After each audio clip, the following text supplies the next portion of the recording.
Hey guys, welcome back to my channel. My name is Yetta Carey. For those of you who don't know me, make sure you give me a follow on Instagram. Link is down below. It's at Yetta Carey. And before we start with today's video, make sure you hit that like button, subscribe button, and that little notification bell as well so you can see more great content from yours truly. Today, I want to talk to you about military acronyms.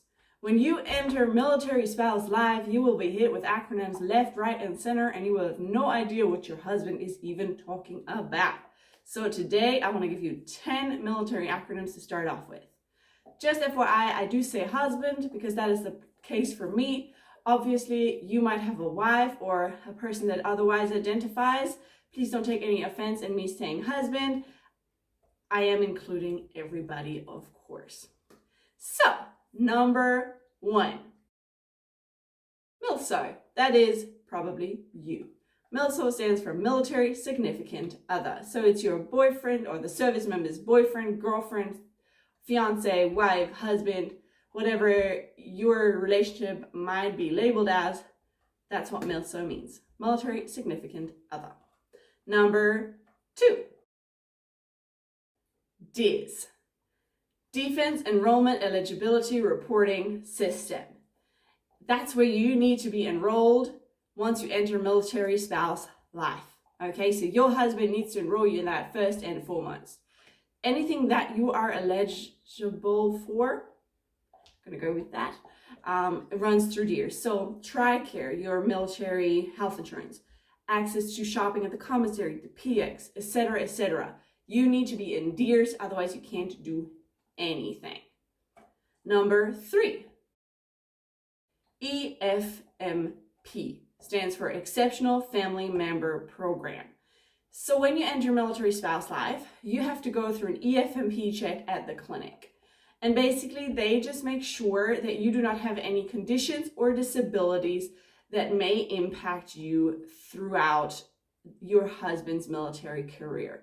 So basically it's there so that if you PCS, which we get to in a second, you don't get stationed somewhere that isn't safe for you. So for example, if you have asthma, they're not going to station you somewhere where your asthma is very likely to be triggered, so it could be dangerous for you. Or if you have a condition that needs specialist treatment regularly and they don't have that kind of specialist available at that station, they will not station you there. All right, so for example, if you need a checkup with a specialist every few weeks and they don't have that specialist in Alaska, they're not going to send you to Alaska. All right. So full disclosure as well, again, I have my laptop just down below there so I can read off it if I keep looking down that way or keep kind of moving towards it to swipe the screen, you know why. Now, number 4, BT, BCT, or BMT. You will hear this a lot, especially if you're new to military life. Not just you, but your husband as well. BT stands for Basic Training, or BMT, Basic Military Training, or BCT, Basic Combat Training, also known as boot camp. It's the first training that a person goes through when they enter the military. This can take different amounts of time for different branches. For the Army, it's usually about 10 weeks. For the Navy, about 7. For the Air Force, about 8.5 weeks. For the Marines, about 12 weeks, the Coast Guard, about 7.5 weeks, and Reserves and National Guard also go through the same training. All right. Next up, number 5, PCS stands for Permanent Change of Station. So when you move from one duty station to the next permanently. Now, permanent to the Army means usually about 2 to 5 years. Now it can be longer. In some instances it can be shorter, but they are moving away from moving people around all of the time. So usually about 2 to 5 years that you will be at a permanent duty station. Next up, number 6. As a contrary to PCS, you have TDY. It means temporary duty station.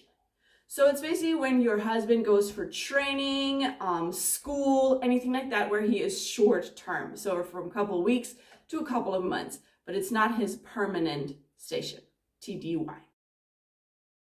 BAH and BAS, I'll just combine the two.